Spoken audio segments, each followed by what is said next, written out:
എന്നോടൊപ്പമുള്ളത് professor R സുമംഗലക്കുട്ടി. Government Victoria കോളേജിൽ നിന്ന് retire ചെയ്ത എക്കണോമിക്സ് പ്രൊഫസറാണ്. ദീർഘകാലം UGC നെറ്റ് കോച്ചിങ്ങിലൂടെ നൂറുകണക്കിന് വിദ്യാർത്ഥികൾക്ക് നമ്മുടെ അധ്യാപക രംഗത്തേക്ക് തന്നെ അവസരം ഉണ്ടാക്കി കൊടുത്ത ഒരു പ്രൊഫസർ കൂടിയാണ്. അപ്പോൾ പ്രൊഫസർ എന്നതിനുപരി ആദ്യകാല സ്ത്രീ വിമോചന പ്രസ്ഥാനം മാനവി എന്ന സ്ത്രീ വിമോചന സംഘടനയ്ക്ക് രൂപം നൽകുന്നത് പ്രശസ്ത എഴുത്തുകാരിയായ സാറ ജോസഫും ആർ സുമംഗലക്കുട്ടിയും ഒന്നിച്ചാണ്. സാമ്പത്തിക രംഗത്തെക്കുറിച്ചും രാഷ്ട്രീയ രംഗത്തെക്കുറിച്ചും ജാഗ്രത പുലർത്തുകയും വായനയും എഴുത്തും ഇപ്പോഴും സജീവമായി കൊണ്ടു നടക്കുകയും ചെയ്യുന്ന വ്യക്തി കൂടിയാണ് പ്രൊഫസർ ആർ സുമംഗലക്കുട്ടി.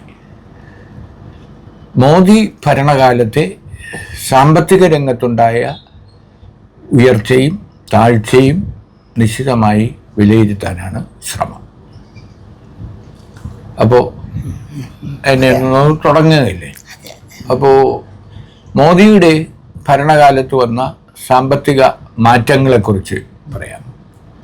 മോദിയുടെ വരവോടെ വളരെ ഒരു ബോംഷെൽ മാതിരിയാണ് മോദിജി കുറേ കാര്യങ്ങളൊക്കെ ചെയ്തത്.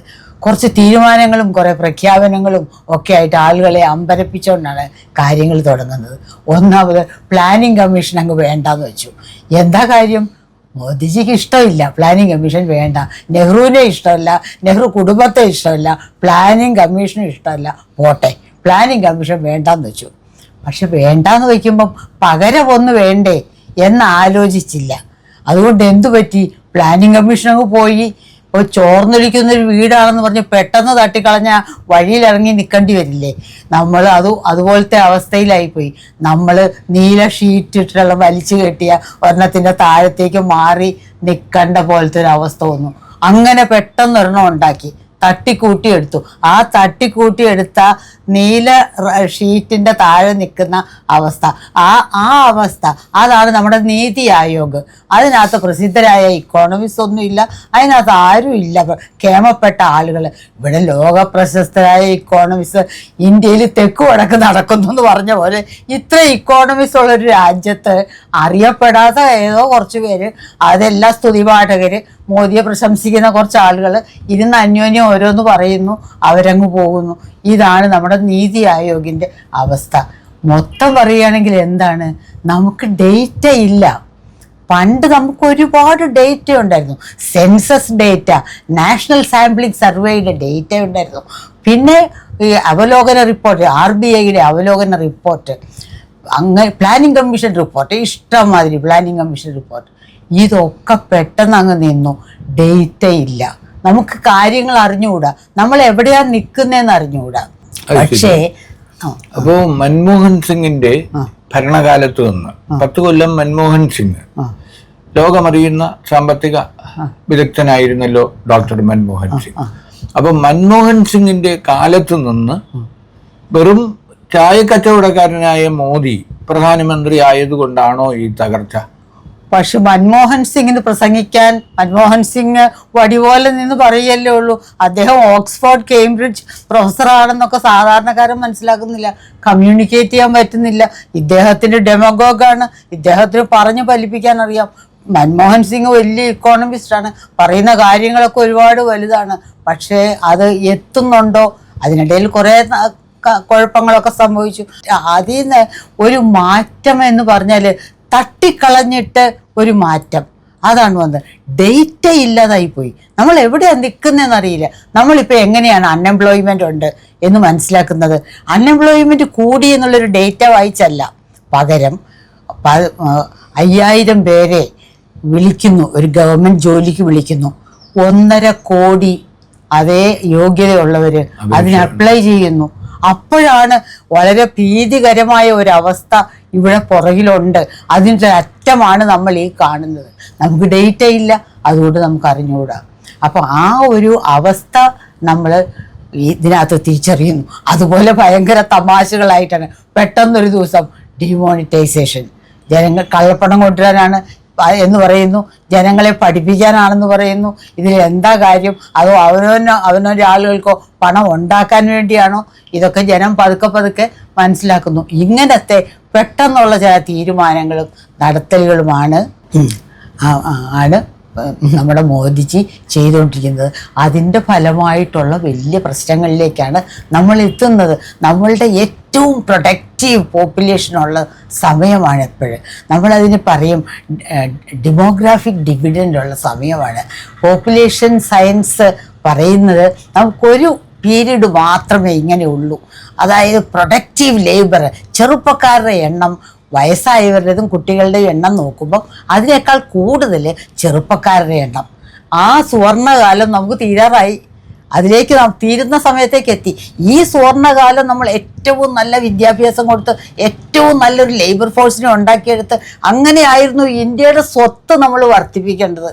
ആ സ്വത്ത് വർദ്ധിപ്പിക്കുന്നതിന് പകരം നമ്മളിങ്ങനെ $1 ട്രില്യൺ ഇക്കോണമിയാണ്, നമ്മൾ 3ാമത്തതാണ് 4ാമത്തതാണ്, ഇവിടെ 8 ബില്യണയർമാരുണ്ട്, 10 ബില്യണയർമാരുണ്ട്, ഇതൊക്കെ പറഞ്ഞുകൊണ്ട് നമ്മൾ നമ്മുടെ സമയം കളയുകയാണ് ചെയ്തത്. അപ്പോൾ പറഞ്ഞു വരുന്നത് ചരിത്രം മനസ്സിലാക്കാത്തതും ഡേറ്റ ഇല്ലാത്തതുമാണോ ഈ മോദി സർക്കാരിൻ്റെ ഒരു പ്രശ്നം? ചരിത്രം മനസ്സിലാക്കാത്തതായിരിക്കാം, ചരിത്രത്തിൽ വിശ്വാസമില്ലാത്തതായിരിക്കാം, ചരിത്രം മാറ്റി എഴുതുന്നതാണ് എളുപ്പം എന്ന് വിചാരിക്കുന്നതായിരിക്കാം. കുടുംബ വാഴ്ചകള്, കുടുംബങ്ങള്, മഹാന്മാരായ നേതാക്കള്, ഇവരോടൊക്കെ ഉള്ള ദേഷ്യമായിരിക്കാം. നെഹ്റുവിനെ ഇഷ്ടമല്ല, നെഹ്റു കുടുംബം ഇഷ്ടമല്ല, നെഹ്റുവിന് പ്ലാനിങ്ങും ഇഷ്ടമല്ല. ഒരേ കാര്യം അത് മുഴുവൻ വേണ്ടാന്ന് വെച്ചു. അത് എന്ന് പറഞ്ഞ പോലെ ഡിമോണിറ്റൈസേഷൻ, അത് എന്ത് കാരണം കൊണ്ടാണെങ്കിലും ഇത്ര പെട്ടെന്ന് നടപ്പാക്കിയില്ലേ? ഇതൊക്കെ കൊണ്ടല്ലേ ഇത്രയും പെട്ടെന്ന് നമ്മൾ ഈ കുഴപ്പത്തിലെത്തിയത്. പോട്ടെ, നോട്ട് നിരോധനം ഒരു അർദ്ധരാത്രിയിലാണല്ലോ രാത്രി പ്രഖ്യാപിക്കുന്നു, പിറ്റേന്ന് രാവിലെ മുതൽ നടപ്പാക്കുന്നു. അങ്ങനെ ചെയ്തത് അശാസ്ത്രീയം മാത്രമല്ല, ഒരു എന്താ പറയുക, ജനാധിപത്യ വിരുദ്ധമായ ഒരു നടപടിയായിരുന്നു. അപ്പൊ അതുകൊണ്ട് എന്തെങ്കിലും ഗുണം ഉണ്ടായോ? അതുകൊണ്ട് യാതൊരു ഗുണവും ഉണ്ടായില്ല. അത് എന്താവശ്യത്തിനായിരുന്നു അങ്ങനെ പെട്ടെന്ന് നടത്തുന്നത്? അതൊരു 6 മാസത്തെ ഇളവ് കൊടുത്തിട്ട് ഇനി ഡിമോണിറ്റൈസ് ചെയ്യണം എന്ന് വിചാരം ഉണ്ടായിരുന്നെങ്കിൽ ഒരു 6 മാസത്തെ ഇളവ് കൊടുത്തിട്ട് അത് ഡിമോണിറ്റൈസ് ചെയ്താൽ ഒരു കുഴപ്പവും ഇല്ലായിരുന്നല്ലോ. അത് പറഞ്ഞതായിരുന്നല്ലോ, അറിവുള്ള ഇക്കോണമിസ്റ്റ് അവിടെ ഉണ്ടായിരുന്നല്ലോ, ഡോക്ടർ രഘുരാം രാജൻ ഉണ്ടായിരുന്നല്ലോ അവിടെ. അദ്ദേഹം പറഞ്ഞതാണല്ലോ ഇത് പതുക്കെ മതി. പക്ഷെ ആര് കേൾക്കാൻ? പെട്ടെന്നൊരു ദിവസം ഒരു പ്രഖ്യാപനവുമായി വരാനാണ് നമ്മുടെ മോദിജിക്ക് ഇഷ്ടം. അദ്ദേഹം പെട്ടെന്നൊരു ദിവസം രാത്രി അർദ്ധരാത്രി അല്ലെന്ന് തോന്നുന്നു, അതിന് മുമ്പുള്ളൊരു സമയത്ത് തന്നെയാണ് അതിന് പ്രഖ്യാപനം നടത്തി. അതെ, നമ്മൾ ഒരുപാട് അതിൻ്റെ ഇടയിൽ വിഷമിച്ചു. നമ്മൾ പറഞ്ഞു വന്ന വേറൊരു കാര്യം, ഈ നമ്മുടെ തൊഴിലില്ലായ്മ കൊണ്ട് ചെറുപ്പക്കാർക്കെല്ലാം വെളിയിലോട്ട് പോകണം എന്നുള്ളൊരു വിചാരം മാത്രമല്ല, എന്ത് അലക്ഷ്യമായിട്ടാണ് വിദ്യാഭ്യാസ രംഗം നമ്മൾ കൈകാര്യം ചെയ്യുന്നത്. നമ്മൾ വലിയ വർത്തമാനം പറയില്ലേ, നോളജ് ഇക്കോണമിയാണ്, അതിലാണ് നമ്മൾ ശ്രദ്ധ കേന്ദ്രീകരിക്കേണ്ടത്, ഏറ്റവും മിടുക്കരായ പഠിക്കുന്ന കുട്ടികൾ നമുക്കുണ്ട്. എന്നിട്ട് നമ്മൾ എന്താ ചെയ്യുന്നത്? എന്തൊരു അലക്ഷ്യമായിട്ട്, അതായത് എന്തിൻ്റെ എല്ലാമാണ് പേപ്പർ ലീക്കാവുന്നത്. നീറ്റ് എക്സാമിൻ്റേത്, UGC, നെറ്റ്, CSIR എല്ലാത്തിൻ്റെയും ക്വസ്റ്റ്യൻ പേപ്പർ കടയിൽ ഓരോ ദല്ലാളുമാരുടെ അടുക്കൽ വാങ്ങാൻ കിട്ടും, വില കൊടുത്ത് വാങ്ങാം. ഇങ്ങനെ കുറേ പേര് നമ്മുടെ എൻട്രൻസ് പരീക്ഷകളിൽ കടന്നുകൂടി പ്രൊഫഷണൽ രംഗത്ത് കടന്നുകൂടുന്നു. ബാക്കി ഒരുപാട് ചെറുപ്പക്കാർ അവർ പുറത്തേക്ക് കടക്കാം എന്നാണ് വിചാരിക്കുന്നത്. എനിക്ക് തോന്നുന്നു ഇവിടെ ഒരു വിചാരം ആകെയുള്ളത് ഭയമാണ്. ഈ ഇലക്ഷൻ അടുത്തപ്പോഴാണ് നമുക്ക് കുറച്ചെങ്കിലും ഒരു ഭയത്തിൽ നിന്നൊരു മാറ്റം. എല്ലാവരും ഒന്ന് തുറന്നു പറയാൻ നമുക്കൊരു ധൈര്യമില്ല. അതുകൊണ്ട് പ്രശംസിക്കുന്നവരെ മാത്രം ചുറ്റും കൂട്ടി അങ്ങനെ ഒരു തരത്തിലാണ് കാര്യങ്ങൾ മുന്നോട്ട് പോകുന്നത്.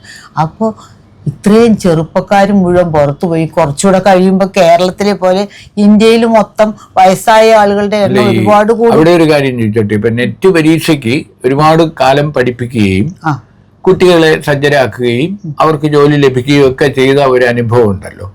അപ്പൊ അന്നത്തെ അനുഭവങ്ങൾ വെച്ചുകൊണ്ട് ഇപ്പോഴത്തെ ഈ നെറ്റ് ചോദ്യ പേപ്പർ ചോർച്ച നീറ്റ് പരീക്ഷ പേപ്പർ ചോർച്ച, അതിനെ എത്ര ഗൗരവത്തിലാണ് കാണുന്നത്? അതുപോലെ ഗൗരവമുള്ളൊരു കാര്യം വേറെയില്ല. ഓരോ കുട്ടിയും വിഷമിക്കുന്നത് എന്തുമാത്രമാണെന്ന് നമുക്ക് പറയാൻ പറ്റില്ല. എന്തെല്ലാം പ്രശ്നങ്ങളുടെ ഇടയിൽ കൂടെയാണ് ഓരോ കുട്ടിയും ഓരോ വീട്ടിനകത്തെ പ്രശ്നങ്ങളിൽ നിന്നുകൊണ്ട് എങ്ങനെയൊക്കെ പഠിച്ച് ആണ് കഷ്ടപ്പെട്ടത് ഇതിൽ തയ്യാറാവുന്നത്. ആ കഷ്ടപ്പാടെല്ലാം വെറുതെയാണ്. ഇനി അടുത്തതൊരു എക്സാം നടക്കുമോ? അതിന് തീർച്ചയില്ല. അവർക്ക് നടക്കുകയാണെങ്കിൽ ഇതെന്താ, ഇത് വെറുതെ പെട്ടി തുറക്കുക അടയ്ക്കുകയും ചെയ്യുന്ന പോലെയാണോ? പഠിച്ചെഴുതുകയല്ലേ. എല്ലാ പുസ്തകം അടച്ചു വെച്ച് കഴിഞ്ഞു, ഒരാഴ്ച കഴിഞ്ഞ് പരീക്ഷ എഴുതണം എന്ന് പറഞ്ഞാൽ വീണ്ടും ആ കുട്ടിക്ക് എന്തുമാത്രം പ്രശ്നമാണ്. ഇത് എളുപ്പമുള്ള കാര്യമാണോ?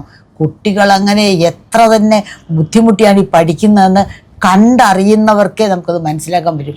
ഈ കുട്ടികളൊക്കെ പരീക്ഷ എടുക്കുമ്പോഴത്തേക്കും അവരൊക്കെ അങ്ങ് വല്ലാതാകും. അവരെ കണ്ടാൽ തന്നെ അങ്ങ് വല്ലാത്ത ഒരു അവസ്ഥ. വന്നു ചേർന്ന സ്മാർട്ടായ കുട്ടികളല്ല പരീക്ഷ എഴുതാൻ പോകുമ്പോഴത്തേക്കും. നമ്മൾ പ്രത്യേകം പറയും, പരീക്ഷയ്ക്ക് പോകുമ്പം നന്നായിട്ട് ഭക്ഷണം കഴിച്ചു പോണേ, നന്നായിട്ട് ബോധക്കേടും ഒന്നും വരാതെ അങ്ങനെയൊക്കെ പോണേ. അത്രയ്ക്ക് ഒരു ടെൻഷൻ സഹിച്ച് ആണ് ഈ കുട്ടി പരീക്ഷ എഴുതാൻ പോണത്. അങ്ങനത്തെ പരീക്ഷ അതിൽ എത്രയെത്രയോ കൂടുതൽ റിസ്ക് ഉള്ള, എത്രയെത്രയോ കൂടുതൽ വിഷമിച്ചെഴുതുന്ന പരീക്ഷയാണ്. ഒരു ചോദ്യം കൂടി, ഇപ്പോൾ കേരള സർവകലാശാല മാത്രം ഉണ്ടായിരുന്ന കാലത്ത് കേരള യൂണിവേഴ്സിറ്റി പഠിക്കുകയും പഠിച്ച ഒരു പ്രൊഫസർ എന്നുള്ള നിലയിൽ അന്ന് ഡിഗ്രിക്കും MA-ക്കും ഫസ്റ്റ് റാങ്ക് വാങ്ങിയ ഒരു പഴയ വിദ്യാർത്ഥിയാണ്. അപ്പം അന്നത്തെ വിദ്യാർത്ഥി, അന്നത്തെ മത്സര പരീക്ഷകൾ, അത് കഴിഞ്ഞ് കാലം ഒരുപാട് മാറി. പക്ഷെ എന്നാലും ഈ മോദി സർക്കാരിന്റെ ഭരണത്തിന് മുമ്പ് വരെ ഇത്രയും ഗുരുതരമായ ആരോപണങ്ങൾ ഉണ്ടായിരുന്നു. ഇപ്പോഴത്തെ ഒരു അവസ്ഥ അല്ല, ഇപ്പോഴത്തെ അവസ്ഥ നമുക്കൊന്നും പറയാൻ വയ്യ. എന്താണ് നടക്കുന്നത്? നമുക്ക് ചോദ്യങ്ങൾ ചോദിക്കാൻ പേടിയാണ്. ആരോടാണ് ചോദിക്കുന്നത്? ഈ കുട്ടികളൊക്കെ അടുത്ത പരീക്ഷ നടക്കുമോ? ഈ ഉള്ള പരീക്ഷ വെച്ച് ആണോ കാര്യങ്ങൾ മുന്നോട്ട് പോകണേ? എവിടെയാണ് ഞങ്ങൾക്ക് അഡ്മിഷൻ കിട്ടുക? അവർക്കൊന്നും അറിഞ്ഞുകൂടല്ലോ. നമുക്ക് അങ്ങനെയൊന്നും ഉള്ളൊരു പ്രശ്നമില്ല. ഒരു പരീക്ഷ ഇല്ലെങ്കിൽ നമ്മൾ കുറേ കാലം കഴിഞ്ഞ് ആയിരിക്കും അടുത്ത പരീക്ഷ വരുന്നത്. അപ്പോൾ നമ്മൾ വീണ്ടും ആ പരീക്ഷ ഒന്നുകൂടെ എഴുതാം. അത്രയല്ലേ ഉള്ളൂ. ഒരു പരീക്ഷയ്ക്ക് വേണ്ടി നമ്മൾ പ്രിപ്പയർ ചെയ്യുന്നു, കുറേ അത് കഷ്ടപ്പാട് തന്നെയാണ് പഠിക്കുന്നത്. അത്രയും പഠിച്ചൊരു പരീക്ഷയ്ക്ക് വേണ്ടി പ്രിപ്പയർ ചെയ്ത് എഴുതുന്നത് ഭയങ്കര ബുദ്ധിമുട്ടാണ്. നേരെ മറിച്ച് വായിക്കുന്നതും പഠിക്കുന്നതും മനസ്സിലാക്കുന്നതും എപ്പോഴും സുഖകരമായ കാര്യം. പക്ഷേ ഒരു പരീക്ഷയ്ക്ക് പ്രിപ്പയർ ചെയ്യുക എന്ന് പറഞ്ഞാൽ ആർക്കും വിഷമമുള്ള കാര്യമാണ്. അങ്ങനത്തെ വിഷമമുള്ള കാര്യങ്ങളാണ് ഇപ്പം ഈ കുട്ടികൾ നടത്തുന്നത്. എല്ലാ കാലത്തും കുറച്ചൊക്കെ കൃത്രിമങ്ങളൊക്കെ നടന്നിട്ടുണ്ടാവാം. കേരള യൂണിവേഴ്സിറ്റിയിലൊക്കെ കുറച്ചൊക്കെ നടന്നിട്ടുണ്ട്. ഈ തരത്തിലൊന്നുമല്ല. മെഡിക്കൽ അഡ്മിഷൻ കുറച്ച് നടക്കുന്നതിനകത്ത് അല്ലറ ചില്ലറ പ്രശ്നങ്ങളൊക്കെ നമ്മൾ കേട്ടിട്ടുണ്ട്. അതൊന്നും ഈ ഒരു സ്കെയിലൊന്നും അല്ല. ഇത്തരത്തിലൊന്നും ഉള്ള കാര്യങ്ങൾ പറഞ്ഞു വരുന്നത് ഈ നെറ്റും നീറ്റും പരീക്ഷാ സമ്പ്രദായം തന്നെ മാറ്റേണ്ടതുണ്ടെന്നാണോ?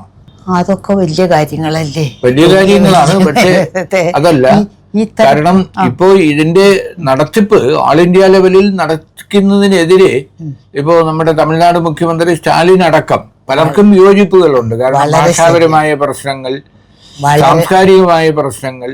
അപ്പൊ അതൊക്കെ കാണണ്ടേ? വളരെ ശരി. കാരണം ഇതൊരു ഫെഡറൽ സിസ്റ്റം അല്ലേ? വളരെ ശരിയാണ്. അത്തരത്തിൽ ഈ പരീക്ഷകൾ സമ്പ്രദായം മൊത്തത്തിലൊന്ന് മാറ്റിയാൽ തന്നെ, പണ്ടൊക്കെ കേരളത്തിൽ നിന്ന് വന്ന കുട്ടികൾ എന്ന് പറഞ്ഞാൽ ഭയങ്കര മിടുക്കരായിരുന്നു. അങ്ങനെ ഉണ്ടായിരുന്ന ഒരു കാലം എന്നാണ് പറയുന്നത്. അപ്പോൾ ആ അവസ്ഥയെല്ലാം തിരിച്ചു വരും. ഇപ്പോൾ കേരള സൗത്ത് ഇന്ത്യൻ സ്റ്റേറ്റുകളിൽ നിന്നുള്ള കുട്ടികൾക്ക് അവരുടെ മിടുക്ക് കാണിക്കാനുള്ള അവസരങ്ങൾ വരും. ഇപ്പം നമുക്കൊരു കാര്യം നോക്കിയാൽ തന്നെ അറിയാലോ, IAS കിട്ടുന്നത് പണ്ട് കാലത്ത് കേരളത്തിൽ നിന്നൊന്നും ആർക്കും കിട്ടൂലായിരുന്നല്ലോ. ഇപ്പം എന്തുകൊണ്ട് ഒരുപാട് പേർക്ക് കിട്ടുന്നു? അങ്ങനെ കുറേ മാറ്റങ്ങൾ വരേണ്ടതാണ്. ഈ പറഞ്ഞ പോലെ ഒരു ഫെഡറൽ സംവിധാനത്തിൽ വേണ്ട മാറ്റങ്ങൾ വരുത്തിയാൽ. അതുപോലെ നെറ്റൊക്കെ ഭയങ്കര പ്രശ്നം എന്താണെന്ന് വെച്ചാൽ, ഒരൊറ്റ പരീക്ഷ ഒരു കൊല്ലം പ്രിപ്പയർ ചെയ്തിട്ട് ഒരു ദിവസം ആ കുട്ടിക്ക് സുഖമില്ലാതെ വന്നു, ആ കുട്ടിക്ക് ആ പരീക്ഷയ്ക്ക് പെർഫോം ചെയ്യാൻ പറ്റിയില്ലെങ്കിൽ ഒറ്റ കൊല്ലത്തെ പഠിത്തം മുഴുവൻ വേസ്റ്റ് ആവുക ചെയ്യുന്നത്. ആ തരത്തിലൊക്കെ ഒരു പരീക്ഷ വേറെ ഒന്ന് പോയാൽ വേറൊന്ന്. ഇപ്പോൾ കേരളയിൽ വേറൊരു പരീക്ഷ, കർണാടകയിൽ വേറൊരു പരീക്ഷ, അങ്ങനെ പല പരീക്ഷകളുണ്ടായിരുന്നെങ്കിൽ ഈ കുട്ടികൾക്ക് ഒന്ന് പോയാൽ വേറൊന്ന് നോക്കായിരുന്നു. ഇവർക്കതൊന്നുമില്ല. ഈ ഒരൊറ്റ പരീക്ഷ മാത്രം. വിദ്യാഭ്യാസം നമ്മുടെ കൺകറന്റ് ലിസ്റ്റിലല്ലേ? അതെ. അപ്പൊ ഈ നീറ്റ് പരീക്ഷ മാത്രം ഓൾ ഇന്ത്യ ലെവലിൽ ഒറ്റ കൊടക്കീഴിൽ നടത്തുന്നത് കൊണ്ട് ഗുണമാണോ ദോഷമാണോ? ദോഷമാണ്. ഇപ്പം തീർച്ചയായും ഇപ്പം ദോഷമാണ്, ദോഷം തന്നെയാണ്. അതെങ്ങനെ പരിഹരിക്കണം എന്നുള്ളത് കുറേ നാഷണൽ ഇക്കണോമിക് പോളിസിയൊക്കെ കൊണ്ടുവരാൻ നോക്കി, പല കാര്യങ്ങളും പറയുന്നത് കേൾക്കുന്നു, നടപ്പിൽ വരുന്നുണ്ടോ ഇല്ലയോ. നമ്മൾ ആകെ കണ്ടുവരുന്നത് കുറേ ഹിന്ദുത്വ ഐഡിയാസൊക്കെ അങ്ങോട്ട് കുറച്ച് കയറ്റുക, എന്നിട്ട് അതൊക്കെ പരിഷ്കാരമാണെന്ന് പറയുക. ഈവൻ നമ്മുടെ സയൻസ് പഠിത്തത്തിൻ്റെ കാര്യം നമ്മൾ പറയാതിരിക്കുകയാണ് നല്ലത്. സയൻസ് കോൺഗ്രസ് ഒക്കെ നടന്നു കഴിയുമ്പോൾ നമ്മൾ നാണം കെട്ട് തല താഴ്ത്തി പോകും. പുഷ്പക വിമാനം ആദ്യത്തെ വിമാനമാണെന്നൊക്കെ പറഞ്ഞ് ബാക്കി സയൻസ് അറിയാൻ മേലാത്തവർ പോലും നമുക്കൊരു വിഷമം തോന്നും. നമ്മുടെ നാട്ടിൽ നിന്നാണല്ലോ ഇങ്ങനെയുള്ള വർത്തമാനങ്ങളൊക്കെ പറയുന്നത് എന്നൊക്കെ ഉള്ള വിഷമം തോന്നും. അതൊക്കെ ശരി. പക്ഷെ എന്നിട്ടും മൂന്നാം ഊഴത്തിലും മോദി തന്നെയാണല്ലോ വരുന്നത്. അതപ്പോൾ അദ്ദേഹത്തിന്റെ ഒരു വിജയമാണോ? അതെ, വിജയമാണെന്ന് പറയാൻ പറ്റില്ല. അത് നമ്മുടെ ഭയമാണെന്ന് എനിക്ക് തോന്നുന്നു. നമുക്ക് പേടിയാണ്. അന്ധവിശ്വാസങ്ങളിൽ കുടുങ്ങി പേടിയോടുകൂടി ജീവിച്ച ഒരുപാട് കാലം നമുക്കുണ്ടായിരുന്നു. അതിനെ തന്നെ ചൂഷണം ചെയ്യുക. എന്തെങ്കിലും കുറ്റം പറഞ്ഞിട്ടുണ്ടെങ്കിൽ അപ്പം തന്നെ അവരെ പിടിച്ചകത്തിടും. UAP ഉള്ള വല്ലാത്ത നിയമങ്ങളൊക്കെ ചുമത്തി അവർക്ക് പ്രശ്നങ്ങൾ ഉണ്ടാക്കും. അവരെ ജീവിക്കാൻ സമ്മതിക്കില്ല എന്ന് പറഞ്ഞാൽ മതിയല്ലോ. അപ്പം എല്ലാവരും എന്ത് വിചാരിക്കും? എങ്ങനെയെങ്കിലും കഴിഞ്ഞു പോകാം, ഞാൻ പറയാമെന്ന് തുടങ്ങിയാൽ എൻ്റെ വീട്ടിലുള്ളവർക്കും കൂടെ ബുദ്ധിമുട്ടാകും. നമ്മൾ മിണ്ടാതിരിക്കും. അങ്ങനെ മിണ്ടാതിരിക്കുന്നതിലൂടെയാണ് ഇത്രയും വല്ലാത്ത അക്രമങ്ങൾ. മാത്രമല്ല ആളുകളുടെ അറിവില്ലായ്മ, അതങ്ങ് ചൂഷണം ചെയ്യുക. ചില ദരിദ്രരായ ചിലർ പറയുന്നുണ്ട്, ഞാൻ പട്ടിണിയാണെങ്കിലും ഭാരതമാതാവ് നല്ല പ്രശസ്തയായിട്ട് അങ്ങനെ വാഴുന്നുണ്ടല്ലോ. അങ്ങനെ അതെനിക്ക് ആലോചിക്കുമ്പോൾ വലിയ സന്തോഷമാണ്. എന്തൊരു കഷ്ടം! അങ്ങനെയുണ്ടോ ഒരു ഭാരതമാതാവ്? നമ്മുടെ നാട്ടിലെ എല്ലാവരും പട്ടിണിക്കോലങ്ങളായിട്ടിരിക്കുവാണെങ്കിൽ അത് അപ്പോൾ പിന്നെ സന്തോഷിച്ച് ഐശ്വര്യത്തോടെ ഇരിക്കുന്ന ഒരു ഭാരതമാതാവ് നമ്മളെങ്ങനെ കാണും? ഇത്തരമുള്ള പ്രശ്നങ്ങൾ നമുക്ക് തോന്നും. അപ്പോൾ ആളുകളുടെ അന്ധവിശ്വാസങ്ങൾ വല്ലാതെ ചൂഷണം ചെയ്യുന്നു. ഇതൊക്കെ കൊണ്ടായിരിക്കാം ഇവർ വീണ്ടും കയറുന്നത്. നമ്മുടെ പേടിയാണ് ഏറ്റവും ഭയങ്കരമായ ഒരു പ്രശ്നം. നമുക്ക് പേടിയുണ്ടെങ്കിൽ നമുക്ക് പറയാൻ പറ്റില്ല. ഇന്ത്യ മുന്നണി ഇപ്പൊ നേടിയിരിക്കുന്ന ഒരു ഭൂരിപക്ഷം ഉണ്ടല്ലോ, അതായത് തോറ്റുപോയെങ്കിലും വിജയത്തിളക്കമുള്ള ഒരു ഇതാണ് ഇപ്പൊ നേടിയിരിക്കുന്നത്. കാരണം ഒറ്റയ്ക്ക് BJPക്ക് 240 സീറ്റേ കിട്ടിയുള്ളൂ. അപ്പോൾ 400 പ്രതീക്ഷിച്ച 300 പ്രതീക്ഷിച്ച BJP മോദി സർക്കാർ ഇപ്പോൾ യഥാർത്ഥത്തിൽ ഒരു എന്താ പറയുക, അങ്ങനെ ഭൂരിപക്ഷമില്ലാത്തൊരവസ്ഥയിലാണ്. അതിനെക്കുറിച്ച് എങ്ങനെ വിലയിരുത്തുന്നു? നമുക്ക് ഏറ്റവും അതിൽ തോന്നും, നമുക്ക് വളരെ ഒരു സമാധാനം തോന്നുന്ന ഒരു കാര്യമായിരുന്നു കോൺസ്റ്റിറ്റ്യൂഷൻ ഉയർത്തിപ്പിടിച്ചുകൊണ്ട് നടക്കുന്ന ആളുകൾ അവസാനം ആ ഭാഗം ജയിക്കുന്നത്. അങ്ങനെയൊക്കെ നമുക്കൊരു സമാധാനം ഉണ്ടായിരുന്നു. പക്ഷെ ഇലക്ഷൻ കഴിഞ്ഞു, പുതിയവർ അധികാരത്തിലെത്തി, ഇപ്പോഴും ഒരു മാറ്റവും ഇല്ല. ഇപ്പോഴും പ്രധാനപ്പെട്ട സ്ഥലങ്ങളിലൊന്നും നല്ല ഇക്കോണമിക്സിനെ ഒന്നും നമ്മൾ കാണുന്നില്ല. ഒന്നും അറിയാൻ മേല, എന്നാൽ അറിയാൻ മേല എന്നുള്ള ഇക്കണോമിക്സ് അറിയാൻ മേല എന്നുള്ളൊരു തിരിച്ചറിവ് പോലും ഇല്ല. അങ്ങനെ തിരിച്ചറിവുണ്ടായിരുന്നെങ്കിൽ നല്ല ഇക്കോണമിക്സിനെ നമ്മളെ സഹായിക്കാൻ ആക്കാമായിരുന്നു. അങ്ങനത്തെ സഹായത്തിനും ആളുകളില്ല. ഒന്നും അറിയാത്ത പോലെ ഓരോ കാര്യങ്ങൾ പെട്ടെന്ന് കൊണ്ടുവന്ന് ചെയ്യുന്നു. അതിൻ്റെ ഫലമായിട്ട് ഇവിടെ ഉള്ള അൺഎംപ്ലോയ്മെൻറ്റ്, ഇവിടുത്തെ പ്രശ്നങ്ങളൊന്നും സർക്കാർ കാണുന്നില്ല. ഇങ്ങനെ ഡോൾ ഔട്ട് ചെയ്ത് ജോലിയും പൈസയും ഒക്കെ ജനങ്ങൾക്ക് കൊടുത്ത്, അത് മോദിയുടെ ഗ്യാരണ്ടിയാണ്, 1000 രൂപ 2000 രൂപ കൊടുത്ത്, ഇങ്ങനെയൊക്കെ ഒരു രാജ്യത്തിനെ എത്ര കാലം മുന്നോട്ട് കൊണ്ടുപോകും? ധനമന്ത്രി നിർമ്മല സീതാരാമനൊക്കെ ഒരു പരാജയമാണ് എന്ന്. തീർച്ചയായിട്ടും പരാജയം തന്നെയാണ്. ഒരു മാക്രോ ഇക്കണോമിക് ലെവലിൽ ഇന്ത്യ മുഴുവൻ നോക്കിക്കണ്ട് ഇന്ത്യയുടെ പ്രശ്നങ്ങൾ പഠിച്ച് അതനുസരിച്ചുള്ള പോളിസികൾ കൊണ്ടുവരാൻ കഴിഞ്ഞിട്ടേയില്ല. അത് അവരുടെ കുറ്റമാണോ, അവർക്ക് നടത്താൻ പറ്റാഞ്ഞിട്ടാണോ, അതോ മോദിയെ പ്രശംസിച്ച് മാത്രമേ ഈ നാട്ടിൽ ജീവിക്കാൻ പറ്റുള്ളൂ എന്നുള്ളത് കൊണ്ടാണോ, അതൊന്നും നമുക്കറിയാൻ പാടില്ല. പക്ഷേ സംഭവം അങ്ങനെയാണ്. ഒരു രക്ഷയില്ലാത്ത ഒരു അവസ്ഥയാണ്.